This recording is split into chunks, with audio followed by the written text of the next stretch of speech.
அனைவருக்கும் வணக்கம். ஸ்ரீமதே ராமானுஜாய நமக. இன்று மார்கழி 16ஆம் நாள். 6வது பாடலிலிருந்து 15வது பாடல் வரை தோழியை, அதாவது ஜீவாத்மாக்களை துயிலெழுப்பும் பாடல்கள். 16வது பாடலிலிருந்து விண்ணவர்களை துயிலெழுப்பும் பாடல்கள்.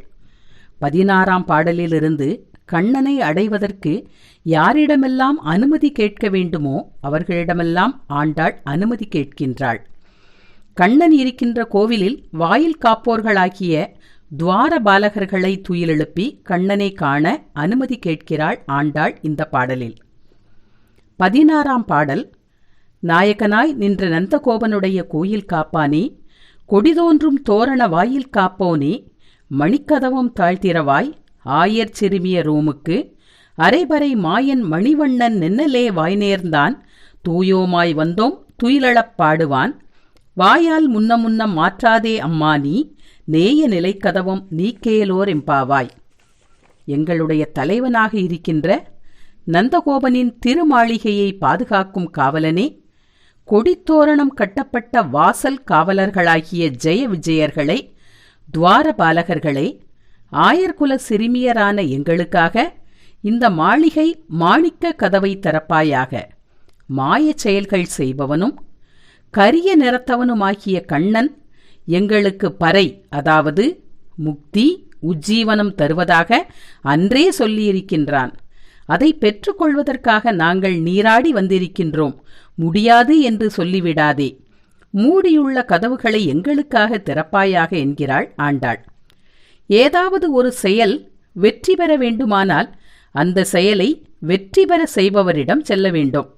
அதற்கு முதலில் அவரின் காவலர்களை பணிந்து வேண்டி அனுமதி கேட்க வேண்டும். இங்கு வெற்றியை கொடுப்பவர் கண்ணன், அவரின் காவலர்கள் துவாரபாலகர்கள். ஆகவே அவர்களை முதலில் துயிலெழுப்பி அனுமதி வேண்டுகிறாள் ஆண்டாள். ஆச்சாரிய சம்பந்தம் வேண்டும், அதாவது குருவின் வழியாகத்தான் இறைவனை அடைதல் முறை. இறைவனை அடைவதற்கு என்று வழிமுறை உண்டு. தனியாகச் சென்று இறைவனை காணுதல் கூடாது.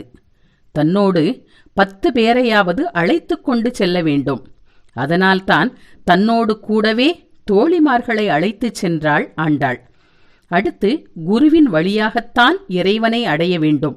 ஆச்சாரியர்கள் கூறிய வழிதான் சிறந்தது. அந்த வழியே நிரந்தரம். அதையேதான் ஆண்டாளும் நமக்காக காட்டிக் கொடுத்தாள்.